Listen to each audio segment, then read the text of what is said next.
الحمد لله رب العالمين والصلاة والسلام على رسولنا سيدنا محمد وعلى آله وأصحابه ومن تبعهم بإحسان إلى يوم الدين. அன்புக்கும் மதிப்புக்கும் உரிய உலமாக்களே, பெரியார்களே, சகோதரர்களே, அஸ்ஸலாமு அலைக்கும் வரஹ்மத்துல்லாஹி வபரகாத்துஹு. தொடர்ச்சியாக நாங்கள் கலந்துரையாடி வருகின்ற கண்மணி நாயகம் ஸல்லல்லாஹு அலைஹி வஸல்லம் அவர்களுடைய இந்த வாழ்க்கை தொடரிலே நாங்கள் கடந்த வகுப்பிலே ஒரு முக்கியமான கட்டத்திலே எங்களுடைய இந்த அமர்வை நிறுத்தினோம். அதுதான் ரசூல் ஸல்லல்லாஹு அலைஹி வஸல்லம் அவர்கள் தன்னுடைய தஅவா பிரச்சாரத்தை பகிரங்கப்படுத்துகின்ற போது இரண்டு வித்தியாசமான சவால்களை அவர்கள் எதிர்கொள்கின்றார்கள். ஒரு புறத்தில் ரசூல் ஸல்லல்லாஹு அலைஹி வஸல்லம் அவருடைய ஒரு சாச்சாவாகிய அபூ லஹப் கடுமையாக ரசூல் ஸல்லல்லாஹு அலைஹி வஸல்லம் அவர்களை எதிர்க்க ஆரம்பிக்கின்றார்கள். மறுபுறத்தில் மற்றொரு இரத்த உறவாக இருக்கின்ற அபூ தாலிப் என்கின்ற ரசூலுல்லாஹ்வுடைய மற்றொரு தந்தையுடைய சகோதரர் இஸ்லாத்தை ஏற்கவில்லை, ஆனால் இஸ்லாத்தை பாதுகாப்பதாக முஸ்லிம் ரசூல் ஸல்லல்லாஹு அலைஹி வஸல்லம் அவர்களை பாதுகாப்பதாக அவர்கள் ரசூல் ஸல்லல்லாஹு அலைஹி வஸல்லம் அவர்களுக்கு உத்தரவாதம் கொடுக்கின்றார். எனவே இந்த இரண்டு விதமான நிலைப்பாடுகளுக்கு மத்தியில் தான் ரசூல் ஸல்லல்லாஹு அலைஹி வஸல்லம் அவர்கள் தன்னுடைய தாவா பிரச்சாரத்தை இப்போ தொடர்ந்து செய்ய வேண்டிய ஒரு நிர்பந்த நிலையிலே இருக்கின்றார்கள். நாங்கள் பார்த்தோம், அபூ தாலிபை பொறுத்த வரைக்கும் அவர் இஸ்லாத்தை ஏற்றுக்கொள்ளாமைக்கான பிரதானமான காரணம் அவர் தன்னுடைய மூதாதையர்கள் செய்து வந்த வணக்க வழிபாடுகளை, சமூகத்தில் வழக்காராக இருந்த விடயங்களை விட்டுவிட்டு ஒரு புதிய மார்க்கத்தை ஏற்றுக்கொள்வதற்கு அவர்களுடைய உள்ளம் தடையாக இருக்கின்றது. ஆனால் அவர்கள் மிக தெளிவாக விலகி வைத்திருந்தார்கள். முஹம்மது ஸல்லல்லாஹு அலைஹி வஸல்லம் அவர்கள் அல்லாஹ்வுடைய தூதர் என்பதை ஆழமாக அறிந்திருந்தார்கள். ஆனால் அவருடைய அந்த பிடிவாதம், தன்னுடைய மூதாதையர்கள் செய்து வந்த வணக்கங்களை நான் நிறைவேற்ற வேண்டும், அதற்கு மாற்றமாக நடக்கக்கூடாது என்கின்ற அந்த மனோநிலை இந்த புதிய மார்க்கத்தை, தௌஹீதை, ஏகத்துவத்தை, அல்லாஹ்வை ஏற்றுக்கொள்வதற்கு அவருக்கு தடையாக இருக்கின்றது. மறுபுறத்தில் அபூ லஹபை பொறுத்த வரைக்கும் அவர் சொல்கின்ற காரணம் என்னவென்றால் அது அவரிடமிருந்த கோழைத்தனம். அவர் சொல்கிறார், நாங்கள் இஸ்லாத்தை ஏற்றுக்கொண்டால் அதன் விளைவாக முழு அரேபிய தீபகற்பத்தையும் எதிர்கொள்ள வேண்டி வரும், முழு அரேபிய சமூகத்தையும் நாங்கள் எதிரிகளாக கொள்ள வேண்டி வரும். அந்த சமயத்தில் எம்மால் இந்த அரேபியர்களை எதிர்த்து நின்று போராட முடியாது, எனவே இந்த மார்க்கத்தை விட்டுவிடுவோம் என்கின்ற அந்த நிலைப்பாட்டுக்கு வருகின்றார். இப்படியான ஒரு சந்தர்ப்பத்தில் தான் ரசூல் ஸல்லல்லாஹு அலைஹி வஸல்லம் அவர்கள் தன்னுடைய அடுத்த கட்ட தஅவா பிரச்சாரத்தை கொண்டு செல்ல வேண்டிய ஒரு நிலைக்கு தள்ளப்படுகின்றார். நாங்கள் பார்த்தோம், ஆரம்பத்திலே ரசூல் ஸல்லல்லாஹு அலைஹி வஸல்லம் அவர்கள் ஒரு படிமுறை ஒழுங்கிலே ரசூல் ஸல்லல்லாஹு அலைஹி வஸல்லம் அவர்கள் தன்னுடைய தஅவா பிரச்சாரத்தை அமைத்து வருகின்றார்கள். ஆரம்பமாக தனக்கு மிகவும் நெருக்கமாக இருந்தவர்களுக்கு தஅவாவை எத்தி வைத்தார்கள். பிறகு தனது குடும்பத்துக்கு தஅவாவை எத்தி வைத்தார்கள். அடுத்ததாக ரசூல் ஸல்லல்லாஹு அலைஹி வஸல்லம் அவர்கள் மக்காவில் இருக்கின்ற குறைஷியர்களுக்கு, தன்னுடைய எக்ஸ்டெண்டட் ஃபேமிலி, அதற்கு தன்னுடைய தஅவா பிரச்சாரத்தை எத்தி வைக்கின்றார்கள். நான்காவது கட்டத்தில் தான் ரசூல் ஸல்லல்லாஹு அலைஹி வஸல்லம் அவர்கள் மக்காவில் இருக்கின்ற குறைஷியர்கள், குறைஷி அல்லாத எல்லோருக்கும் தஅவா பிரச்சாரத்தை எத்தி வைக்கின்றார்கள். இப்போ நாங்கள் இரண்டு கட்டங்களை கடந்திருக்கின்றோம். மூன்றாவது கட்டத்திலே ரசூல் ஸல்லல்லாஹு அலைஹி வஸல்லம் அவர்கள் இப்போது எச்சரிக்கின்றார்கள்,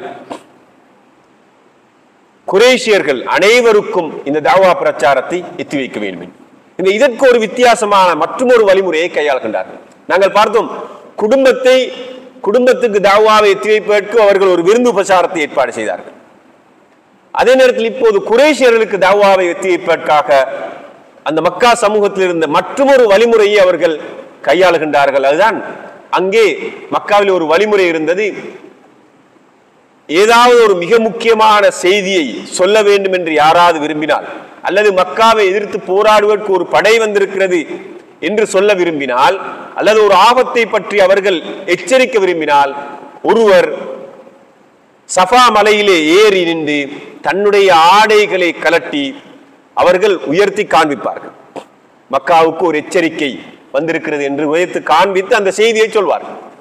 அதுதான் மக்காவுடைய மரபாக இருந்தது.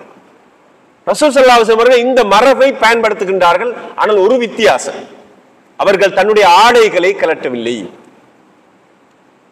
அப்படி அல்லாமல் அவர்கள் சஃபா மலையிலே ஏறி நின்று ஒவ்வொரு தன்னுடைய குடும்பத்தை சேர்ந்த குறைஷி குலத்தை சேர்ந்த ஒவ்வொரு கூட்டத்தினராக அழைக்கின்றார்கள். அழைப்பெடுக்கின்ற போது அங்கு எல்லோரும் ஒன்று சேர்க்கின்றார்கள். இந்த சந்தர்ப்பத்திலே ரசூல் ஸல்லல்லாஹு அலைஹி வஸல்லம் அவர்கள் இந்த செய்தியை சொல்வதற்காக குறைஷியர்களை ஒன்று சேர்க்கின்ற போது அபூ லஹபும் அங்கு வருகின்றார். ஏனால் இந்த இடத்தில் தான் அபூ லஹபு பற்றி ஒரு மிக முக்கியமான செய்தி இருக்கிறது.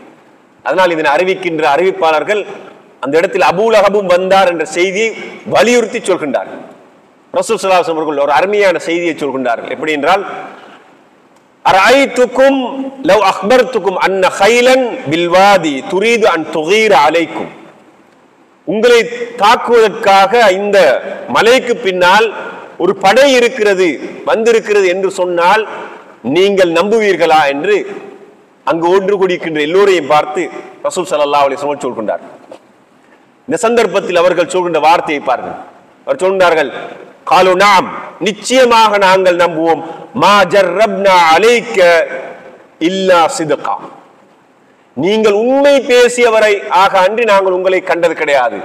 நீங்கள் அப்படி சொல்வீர்கள் என்றால், இந்த மலைக்கு பின்னால் ஒரு பெரிய படை வந்திருக்கிறது என்று சொல்கிறீர்கள் என்றால் நாங்கள் கண்களால் காணாமலே அதை நம்பி விடுவோம். ஏன்னா நீங்கள் போய் சென்றது கிடையாது. அந்த அளவு தூரம் அவர்கள் ரசூல் ஸல்லல்லாஹு அலைஹி வஸல்லம் அவர்களை நம்பி இருந்தார்கள். அந்த சந்தர்ப்பத்தில் தான் ரசூல் ஸல்லல்லாஹு அலைஹி வஸல்லம் சொல்கிறார்கள், ஃபஇன்னி நதீரும் லக்கும் பைன யதை அஸாபின் ஷதீத்.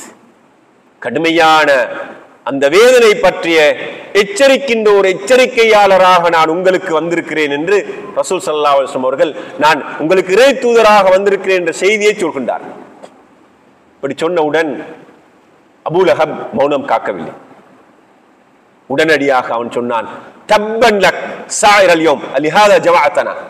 உங்களுக்கு கேடு உண்டாகட்டும், இந்த நாளில் இதற்காகவா நீங்கள் எங்களை ஒன்று சேர்த்தீர்கள் என்று அபூ லஹப் கடுமையாக ரசூல் ஸல்லல்லாஹு அலைஹி வஸல்லம் அவர்களின் இந்த தஅவா பிரச்சாரத்துக்கு எதிர்ப்பு தெரிவித்து அவன் விடையளிக்கிறான். இந்த சந்தர்ப்பத்தில் தான் அல்லாஹு தஆலா சூரத்துல் லஹபை இறக்கினார். தப்பத் யதா அபீ லஹபி வதப். அபூ லஹபும் அவனுடைய கரங்களும் நாசமடையட்டும் என்கின்ற அந்த சூறாவை அல்லாஹு தஆலா இறக்கி வைக்கின்றார். உண்மையிலே இப்படியான ஒரு இக்கட்டான ஒரு நிலையை தான் ரசூல் ஸல்லல்லாஹு அலைஹி வஸல்லம் அவர்கள் இந்த தஅவா பிரச்சாரத்தை அவர்கள் முழு குறைஷியர்களுக்கும் எத்தி வைக்கின்ற போது அவர்கள் எதிர்கொண்டார். எனவே குறைஷியர்களுக்கு எத்தி வைப்பதற்கு மிகப்பெரிய ஒரு தடையாக இருந்தவராக ரசூலுல்லாஹ்வுடைய இரத்த உறவு, சொந்த வாப்பாட ஒரு சகோதரர்.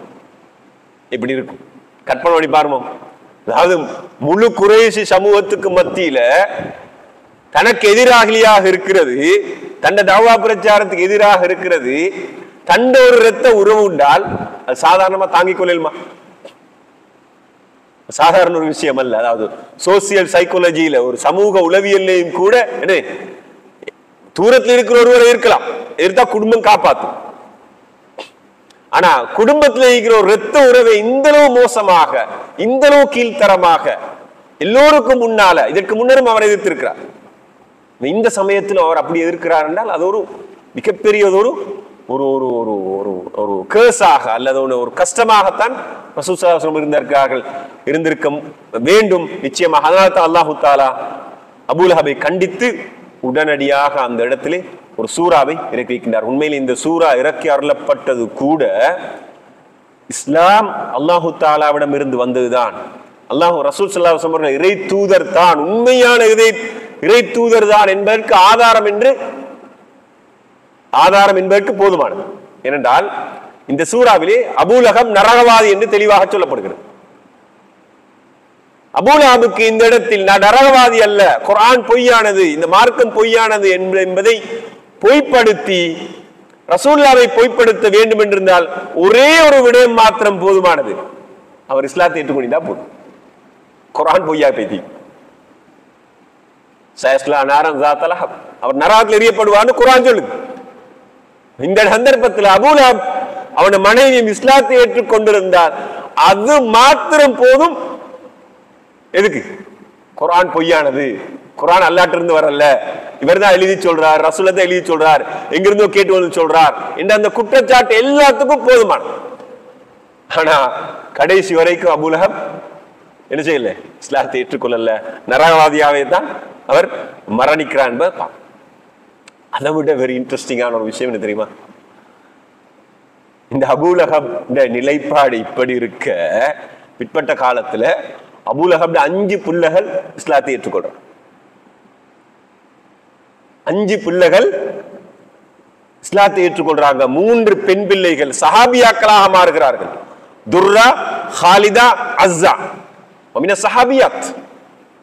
மறுபுறத்துல 2 மகன்மார் உத்பா வ முஅத்தப், 2 பேரும் சஹாபாக்களா மாறுறாங்க.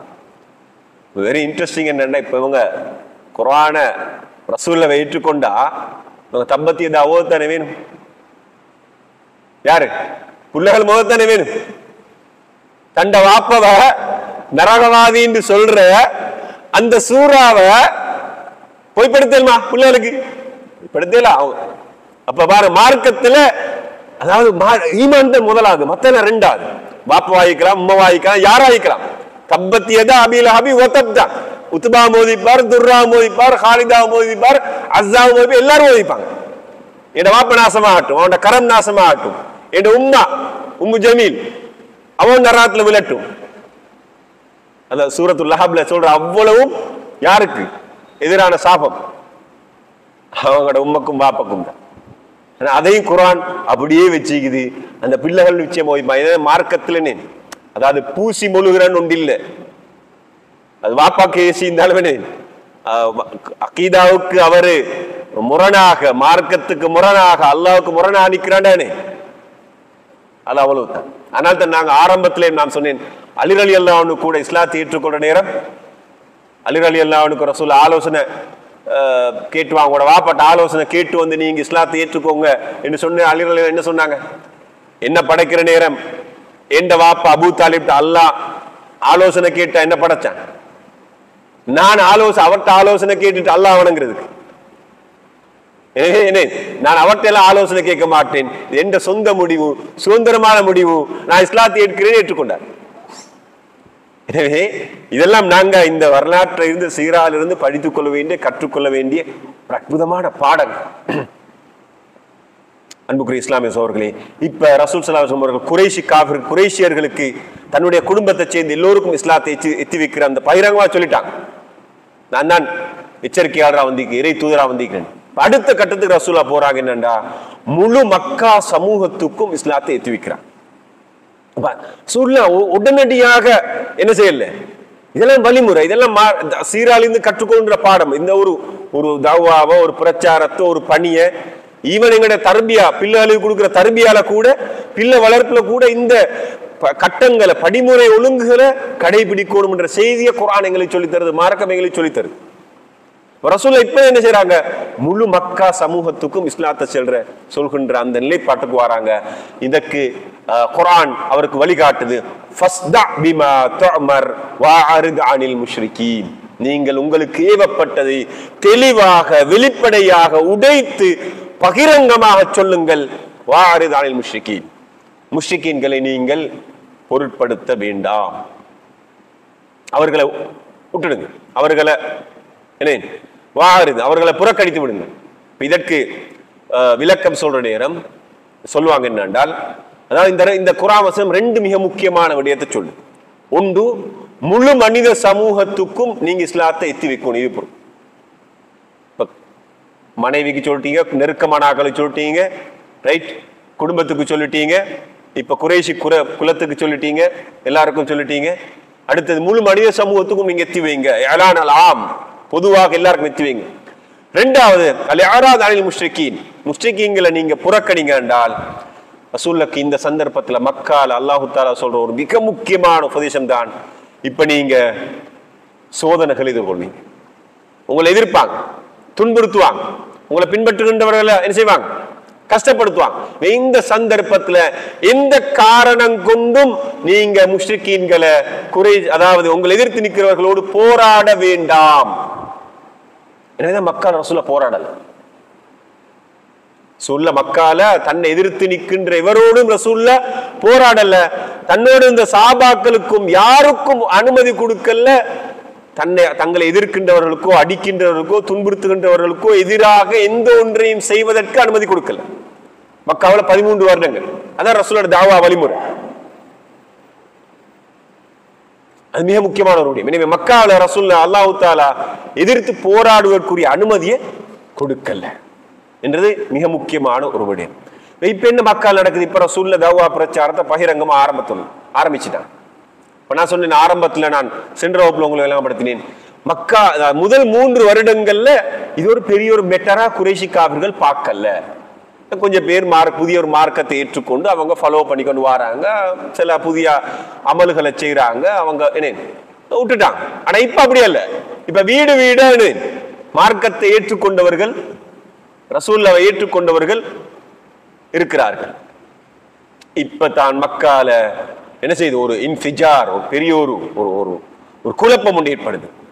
இஸ்லாத்துக்கு எதிராக இந்த கிளர்ந்தெழ ஆரம்பிக்கிறார்கள், முரண்பட ஆரம்பிக்கிறார்கள்.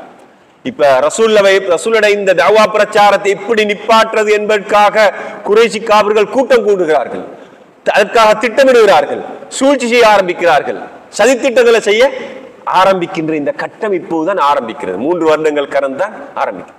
இந்த சந்தர்ப்பத்தில் மக்கால இருக்கிற நேரம் ரசூலுல்லாஹை தவிர வேற யாரும் தாங்கள் இஸ்லாத்தை ஏற்றுக்கொண்டிருக்கிறோம் என்று பகிரங்கப்படுத்தல.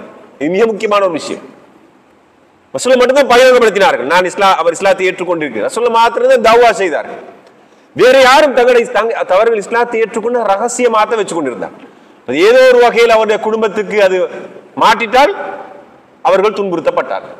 அது அல்லாம மற்ற அனைவரும் இஸ்லாத்தை மிக ரகசியமாகத்தான் அவர்கள் வைத்துக் கொண்டிருந்தார்கள். ரசூலுல்லாஹ் கூட யாருமே பாதுகாப்புக்கு முன் வரல. நீங்க சீரால பாத்தீங்க என்றால் ரசூலுல்லாஹ் பல சந்தர்ப்பங்கள்ல துன்பங்கள் எதிர்கொள்கிறார். அந்த சந்தர்ப்பத்துல இஸ்லாத்தை ஏற்றுக்கொண்டிருந்த யாரும் ரசூலுல்லாஹ் பாதுகாக்கிறது போல. ரசூலுல்லாஹ் பாதுகாத்தது அபூ தாலிப் மட்டும்தான். ஏன்னா எல்லாரும் ரகசியமாக தான் இஸ்லாத்தை வச்சு கொண்டிருந்தார். இப்படியான ஒரு நிலையில தான் ரசூல் ஸல்லல்லாஹு அலைஹி வஸல்லம் அவர்கள் என்ன செய்றாங்க, தன்னுடைய தஅவா பிரச்சாரத்தை கொண்டு. இந்த சந்தர்ப்பத்தில் மற்றும் ஒரு மிக முக்கியமான ஒரு விடயத்தை பாருங்க. ரசூலுல்லாஹ் யார்கிட்ட இந்த பாதுகாப்பை பெற்றுக்கொள்றது? ஒரு காஃபிர் டைம். யார் அந்த காஃபிர்? ரசூலுல்லாஹ் பாதுகாக்கிறது, ரசூலுல்லாஹ் பாதுகாப்ப அவர் பெற்றுக்கொள்றது அபூ தாலிப். அபூ தாலிப் இஸ்லாத்தை ஏற்றுக்கொண்டவர்கள். அதே நேரத்தில் இவர் காபிர் என்ற காரணத்தினால ரசூலுல்லாஹ் அவருடைய அதாவது அவற்றிலிருந்து பாதுகாப்பு பெறாமலும் இருக்கல், அவற்றை பாதுகாப்பு வேண்டாமலும் இருக்கல். ரசூலுல்லாஹ் பாதுகாக்கக்கூடியவராக ஒரே ஒருவராக இருந்தவர் அபூ தாலிப் மட்டும்தான் என்பதை நாங்க பார்க்கிறோம். எனவே அதே நேரத்தில் அபூ தாலிபிடம் இருந்து ரசூலுல்லாஹ் சாட்சா பாதுகாப்பு பெற்றுக்கொள்கிறார் என்ற காரணத்திற்காக அபூ தாலிபுக்கு மார்க்கத்தை சொல்லாமலும் விடல. இவர் என்ன பாதுகாக்கிறா, எனக்கு உதவி செய்யறா, எனவே இவரோட நெகிழ்வாக நடந்து கொள்வோம், மார்க்கத்தை சொல்லாம இருப்போம், கொஞ்சம் விட்டு கொடுத்து நடந்து கொள்வோம் என்ற நிலைப்பாட்டையும் ரசூல் ஸல்லல்லாஹு அலைஹி வஸல்லம் அவர்கள் எடுக்கல. அதிலும் தெளிவாகத்தான் இருந்தார். அதாவது அபூ தாலிப் எந்த விதமான முன்னிபந்தனையும் இல்லாமத்தான் ரசூலுல்லாஹ்க்கு உதவி செய்தார். அதாவது நான் உங்களுக்கு தஅவாக்கு உதவி செய்கிறேன், நீங்க இன்னின்ன விடயங்கள்லாம் விட்டு தரணும், நான் உங்களை பாதுகாக்கிறேன், இன்னின்ன விடயங்கள்லாம் விட்டு தரணும் என்று ரசூலுல்லாஹ்ட்ட அபூ தாலிப் கேட்கவும் இல்லை. ரசூலுல்லாஹ் அபூ தாலிபை கேட்கவும் இல்லை, ஓகே நான் இன்னின்ன விடயங்கள்லாம் விட்டு கொடுக்கிறேன், நீங்க என்ன பாதுகாருங்க என்று சொல்லவும் இல்லை. தெளிவான நிலைப்பாட்டோடு தான் ரசூல் ஸல்லல்லாஹு அலைஹி வஸல்லம் அவர்கள் அபூ தாலிபுடைய விடயத்திலும் இருந்தார்கள் பார்க்கிறோம். ரைட். அடுத்த ஒரு மிக முக்கியமான விடயம் தான், எங்களுக்கு சின்ன யோசனை ஒன்று வரலாம். ஏன் மக்காவில் இருந்த இந்த குறைஷி காபிர்கள் ஒரு மக்கால வந்திருக்கிற ஒரு புதிய நபியை, அதுவும் அஸ்ஸாதிக் அல் அமீன், நம்பிக்கையாளர், உண்மையாளர், நேர்மையானவர், மக்கால போற்றப்பட்ட ஒருவர், அவர் கொண்டு வந்திருக்கிற இந்த செய்தியை ஏன் அவர்கள் ஏற்றுக்கொள்ள மறுத்தார்கள்? ஏன் ரசூலுல்லாஹ் தஅவாவை அவ்வளவு அன்பானவர், எல்லாராலும் பாராட்டப்பட்டவர், அவருடைய செய்தியை ஏன் அவர்கள் உண்மையிலே ஏற்றுக்கொள்ள மறுத்தார்கள்? உண்மையிலே அவர்களை ஏற்றுக்கொள்ள மறுத்ததற்கான காரணம் அவர்கள் ரசூலுல்லாஹ் சொல்ற அந்த செய்தியை தெரியாமல் இருந்தார்களா? இது ஒரு அதாவது அறியாமையின் காரணமாக ஏற்றுக்கொள்ளாமர்கள் இருந்தார்கள். உண்மையிலே அறியாமையின் காரணமாக அல்ல. குர்ஆன் தெளிவாச்சது, வஜஹது பிஹா வஸ்தைகனதஹா அன்ஃபுஸுஹும் துல்மன் வஉலுவா. அவர்கள் அதனை உண்மை என்று ஆழமாக நம்பியதன் பிறகுதான் அவர்கள் ஏற்றுக்கொள்ள மறுத்தார்கள். அவங்களுக்கு தெரியும் குர்ஆன், அல்லாஹ் ரசூல் ஸல்லல்லாஹு அலைஹி வஸல்லம் சொல்ற செய்தி எல்லாம் அற்புதமானது. குர்ஆன் அந்த மொழி அற்புதமானது. என்ன அவர்கள் அரபு மொழியை அறிந்தவர்களா இருந்தார்கள். குர்ஆன் வசனங்கள் அவர்கள் கேட்கிற நேரம் அது ஒரு மிகப்பெரிய ஒரு அற்புதம் என்று அவர்களுக்கு விளங்கிச்சு. அது மனிதர்களுடைய வார்த்தை அல்ல என்பது அவர்களுக்கு விளங்கிச்சு. முஹம்மது என்கின்றவர் அல்லாஹ்விடம் இருந்து வந்திருக்க இறை தூதர் தான், அவர் பொய் சொல்ல மாட்டார் அவருக்கு தெரியும். அப்படி இருக்க ஏன் இவர்கள் இஸ்லாத்தை ஏற்றுக்கொள்ள மறுத்தார்கள் என்றால் பல காரணங்கள் இருந்துச்சு. ஒரு சில காரணங்களை நான் சுட்டி காட்டலாம்னு நினைக்கிறேன். முதலாவது, இந்த அபூ தாலிப் போன்றவர்கள்ட்ட இருந்த அந்த அதாவது பிடிவாதம். நாங்க பழைய இந்த தக்காலிதுகளை மரபுகளை பின்பற்றித்தான் வாழணும், எங்களுடைய மூதாதையர்கள் செய்து வந்த அந்த வணக்கத்தை தான் செய்யணும், கௌபத்துல்லாஹ்ல சிலையை வணங்கத்தான் வேண்டும் அன்ற அந்த அந்த அதாவது அந்த நிலைப்பாடு. இரண்டாவது, இந்த அபூ லஹப் போன்றவர்கள்ட்ட இருந்த ஜுபுன், கோழைத்தனம். அவர் பார்த்தார்கள் இந்த மார்க்கத்தை நாங்கள் ஏற்றுக்கொண்டால் முழு அரேபிய தீபகற்பத்தையும் எதிர்கொள்ள வேண்டி வரும். எனவே முழு அரேபியர்களையும் எதிர்த்து போராடுகின்ற ஆற்றல் எங்களுக்கு இல்லை. எனவே அந்த கோழைத்தனத்தாலே விட்டு விட்டார். மற்றும் ஒரு மிக முக்கியமான ஒரு ஒன்று தான் அவர்கள்ட்ட இருந்து அந்த கோத்திர வெறி, கோத்திர உணர்வு. அதாவது அவர்கள் தண்ட கோத்திரத்திலிருந்து வந்தால் தான் ஏற்றுக்கொள்வார்கள். அபூ ஜஹல் பனு மக்சூம் கோத்திரத்தை சேர்ந்தவர். அவர் அதாவது அந்த மக்கால இருந்த உயர் கோத்திரங்கள் ஒரு கோத்திரம் தான் பனு மக்சூம், அபூ ஜஹலோட கோத்திரம். அப்ப அவர் சொன்னார் எப்படின்னா, அந்த இந்த பனு மக்சூம் கோத்திரத்துக்கும் பனு அப்து மனாஃப் ரசூலுல்லாஹ்வுடைய கோத்திரத்துக்கும் இடையில நீண்ட காலமாக பகை இருந்துச்சு. ரெண்டு பேரும் யாரு மக்கால உயர்ந்தவர்கள் என்பதற்காக போராடினார்கள். நாங்க தான் உயர்ந்தவர்கள். பனு மக்சூம் கோத்திரத்தவர்கள் நம்பினார், நாங்க தான் உயர்ந்தவர்கள். பனு அப்து மனாஃப் கோத்திரம் வந்து நாங்க தான் உயர்ந்தவர்கள் என்ற அந்த போட்டியும் பொறாமையும் இருந்துச்சு. இதனால அபூ ஜஹல் சொன்னார், ஒரு நபி வந்தா எங்களில் தான் வரும், எங்களிலிருந்து ஒரு நபி வருவார், அவர் வந்தா நாங்க அவரை ஏற்றுக்கொள்வோம், எங்கட கோத்திரத்துல அந்த நபி வரணும். இனி வல்லாஹி லா நுஅமினு பிஹி அஹதன் வலா நுஸத்திகு, இனி நாங்க அவரை ஈமான் கொள்ள மாட்டோம், ஏற்றுக்கொள்ள மாட்டோம். இனி அங்க இருந்தது தண்ட கோத்திரத்திலிருந்து ஒருத்தர் நபியா வரணும் என்ற அந்த பார்வை. இனி அதுவும் அவர்களை இந்த இஸ்லாத்தை ஏற்றுக்கொள்வதற்கு தடையா இருந்துச்சு. உண்மையில இந்த கோத்திர அந்த குழு உணர்வு, இந்த கோத்திர வெறித்தனம், இந்த தேசிய உணர்வு தான் பிற்பட்ட காலத்திலேயும் முஸ்லிம் சமூகம் தோல்வி அடைகிறதுக்கு காரணமாயிடுச்சு. 1924ஆம் ஆண்டு அதாவது இஸ்லாமிய கிலாபத் வீழ்ச்சி அடைஞ்சதுக்கு பிரதானமான காரணங்கள் ஒன்று அரேபிய தேசியவாதம், துருக்கிய தேசியவாதம், எகிப்திய தேசியவாதம் என்கின்ற அந்த தேசியவாதம். என்னுடைய நாடு, என்னுடைய தேசம், அதை மட்டும்தான் அங்கீகரிக்கிறது, மற்றதை ஏற்றுக்கொள்றல. நாங்க எப்படி துருக்கியர்களுக்கு அடிமைப்பட்டு வாழ்றது என்று அரேபியர்கள் யோசிச்சார்கள். துருக்கியை யோசிச்சார்கள், துருக்கியர்களோட மொழியாக இருந்த அரபு மொழி ஒட்டமன் எம்பியாட அவரு யோசிச்சார்கள், தொடர்ந்து நாங்க என்ன செய்ய மாட்டோம், அரேபியர்களுடைய மொழி எடுத்துக்கொள்ள வேண்டிய தேவையில்லை என்று ஒவ்வொருத்தரும் தண்ட கோத்திரம், குலம், தன்னுடைய இனம், தன்னுடைய மொழி தான் சிறந்தது என்று கருதியின் விளைவாக அதனைத்தான் இஸ்லாத்தின் எதிரிகள் ஒருவருக்கு ஒருவர் மூட்டி விடுறதுக்கு இணைஞ்சாங்க, சந்தர்ப்பம் பயன்படுத்தினாங்க. அதனால்தான் துரதிருஷ்டவசமா இன்றைக்கும் பார்க்கிறோம், ஒரே மொழியை பேசுற, ஒரே மதத்தை பின்பற்றுகின்ற, ஒரே கொள்கையை பின்பற்றுகின்ற இந்த வளைகுடால அவ்வளவு பிரிவும் பிளவும் ஒருவருக்கு ஒருவர் முட்டி மோதி கொள்ற காரணம் என்னென்றால் இந்த ஜாகிலியத்தான பண்பு தான் என்பதில் எந்த விதமான சந்தேகமும் இல்லை. அதே நேரத்தில் மற்றொரு மிக முக்கியமான ஒரு பண்பு தான் அவர்கள் இஸ்லாத்தை ஏற்றுக்கொள்ளாமல் இருந்ததற்கு பெருமை, கிபர். அதாவது அதிகமானவர்கள் அடுத்தவர்கள் சொல்ற உண்மையை ஏற்றுக்கொள்ளாமல் இருந்ததுக்கு காரணம் என்னென்றால் பெருமை. எனக்கு தெரியும், அடுத்தவரை மதிக்கிறல. பெருமைண்டா பத்தருல் ஹக் வகம்துன் நாஸ், உண்மையை சொன்னால் உண்மையை ஏற்றுக்கொள்ளாமல் இருக்கிறது, அடுத்தது மனிதர்களை இழிவாக கருதுறார். எங்களுக்கு தெரியும், இப்லீஸ் ஆதம் அலைஹிஸ்ஸலாத்துக்கு சுஜூத் செய்யாம இருந்ததுக்கு காரணம் என்ன? அவன்கிட்ட இருந்த பெருமை. ஆனா கைரும் மின், நான் அவனை விட சிறந்தவன்.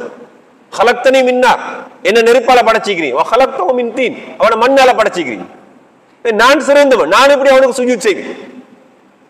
அதே பெருமை ஒரு மனிதன்கிட்ட வந்து விட்டால் அது அவனை குஃப்ரை நோக்கி கொண்டு போகும், நிராகரிப்பை நோக்கி கொண்டு போகும். இந்த நிலை தான் அவர்களுக்கு ஏற்பட்டது. குறைஷி காபிர்கள் பார்த்தார்கள், நான் ஏற்றுக்கொள்ள வேண்டிய தேவை இல்லை. இதனால தான் ஒரு மிக முக்கியமான ஒரு இந்த சம்பவத்தோடு முடித்துக் கொள்ளலாம் நினைக்கிறேன். வலீத் இப்னு முகைரா என்பவர் குறைஷியர்கள் இருந்த ஒரு மிக முக்கியமான ஒரு தலைவர், சமூகத்தில் செல்வாக்குள்ள ஒரு ஆள், நல்ல அரபு மொழி தெரிஞ்ச ஒரு ஆழமான ஒரு பாண்டித்தியமான ஒருவர். அவர் சொன்னார், அவர் பெருமை கொடுத்தார். அவர் சொன்னார் என்னென்றால், குர்ஆனா சொல்லு வலா வகாலு லவ் நுஸில ஹாதல் குர்ஆன் அலா ரஜுலின் மினல் கரியத்தைனி அஸீம். ரெண்டு கிராமங்கள்ல இருக்கின்ற மகத்தான ஒரு மனிதர்கள் ஒருவருக்குத்தான் இந்த குர்ஆன் இறங்கிக்கும். எனவே இது மகத்தான ஒரு மனிதருக்கு இறங்கில்ல. அவருடைய பார்வையில முஹம்மது ஸல்லல்லாஹு அலைஹி வஸல்லம் ஒரு மகத்தான மனிதர் அல்ல, அவரோட யத்தீம், அவரோட அனாதை, வாப்பா இல்லாதால், உம்மை இல்லாதால். எனவே அவர் ஒரு மகத்தான மனிதர் அல்ல. யாருக்கு தூதுத்துவத்தை கொடுக்கணும் அல்லாஹ் தான் தீர்மானிக்கிறது. அல்லாஹ் யஸ்தஃபி மினல் மலாயிகத்தி ருசுலா வ மினன் நாஸ். குர்ஆன்ல அப்படி வசனம் வருது. அதாவது அல்லாஹ் தஆலா தான் யாரு மலக்குகள்லயும் யாரு மனிதர்கள்லயும் ரசூலாக வரும்னு தீர்மானிக்கும். இவர் சொல்றாரு, இந்த ரெண்டு கிராமம், அந்த கிராமம் ரெண்டு கிராமம், ஒன்று மக்கா மற்றது தாயிஃப். மக்கால இருந்த மகத்தான மனிதர் அவருடைய பார்வையில் அவர்தான் நபியா வந்திருக்கும். ரைட். தாயிஃப்ல இருந்த பெரிய மகத்தான மனிதர் உர்வத் இப்னு மஸ்ஊத் அஸ்-ஸகஃபி, அவர்தான் தாயிஃப்ல பெரியவர், அவர்தான் அங்க நபியா வந்திருக்கும். அவர் அப்படித்தான் சொன்னார்.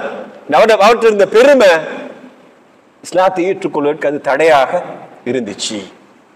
பெருமை என்பது மிக முக்கியமான ஒரு காரணமாக இருந்ததப்பா.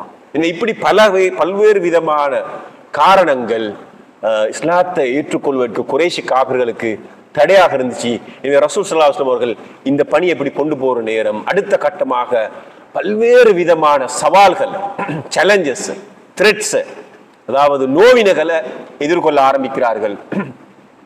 அதே நேரத்தில் குறைஷி காபிர்களும் எப்படியாவது இந்த அழைப்பு பணியை தடுக்க வேண்டும் என்பதற்கு பல்வேறு விதமான முயற்சிகளை மேற்கொள்கிறார். அதிலும் பல கட்டங்கள். ஆரம்பமாக அவர்கள் ஒரு சமாதானமான, அதாவது வன்முறையற்ற வழிமுறைகளை கையாண்டார். அந்த வன்முறையற்ற வழிமுறைகள் ரசூலுல்லாஹ்வுடைய தஅவா பிரச்சாரத்தை நிப்பாட்டையிலான கருதுகிற நேரம் அவர்கள் வன்முறையோடு கூடிய வழிமுறைகளை கையாண்டார். இன்ஷா அல்லாஹ் அடுத்த வகுப்புல நாங்க எத்தகைய வழிமுறைகளை இந்த குறைஷி காபிர்கள் ரசூல் ஸல்லல்லாஹு அலைஹி வஸல்லம் இந்த தஅவா பிரச்சாரத்தை நிறுத்துவதற்காக மேற்கொண்டார்கள் என்பதை கலந்துரையாடுவோம். வாஹிர் தஅவானா அல்ஹம்துலில்லாஹி ரப்பில் ஆலமீன். அஸ்ஸலாமு அலைக்கும் வரஹ்மத்துல்லாஹி வபரகாத்துஹு. சுப்ஹானக்கல்லாஹும்ம பிஹம்திக அஷ்ஹது அன் லா இலாஹா இல்லா அன்த அஸ்தக்ஃபிருக வ அத்தூபு இலைக்.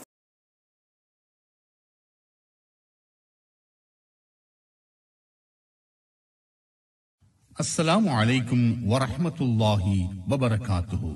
Dear brothers and sisters, Mount Lavinia Watarappala Al Jamiyatul Fakira Juma Masjid Community Development Project. Let us all join together in the visionary journey for the welfare and future of our society. The goals of our project: library and student study facilities, ladies prayer room facilities. In this masjid, the elderly can spend a long time doing amals with satisfaction. Those who do not have the facilities at home bring janazah to this masjid and keep it in the janazah special room until they take it to a safe place. Basic amenities for Mahalla residents, mini sports complex, hostel facilities for higher education students, permanent income for masjid maintenance, as well as social, educational and other necessary services for Mahalla residents. Community program connects you with love by generously donating to these projects that achieve great goals. Al Jamiyatul Fakira Juma Masjid. You can donate directly to the Masjid Office or to our bank account number. Hadan National Bank, Islamic Unit, account number 250010037873. Al Jamiatul Fakira Jumma Masjid. For further details, Chairman Al-Haj M.R.M. Pfizer, 077-816-816. Dr. Zaki Hanifa, 077-363-9352. Shakir Mulafa, 077-7397-697. Alhamdulillah, let us achieve permanent peace. Allah be praised.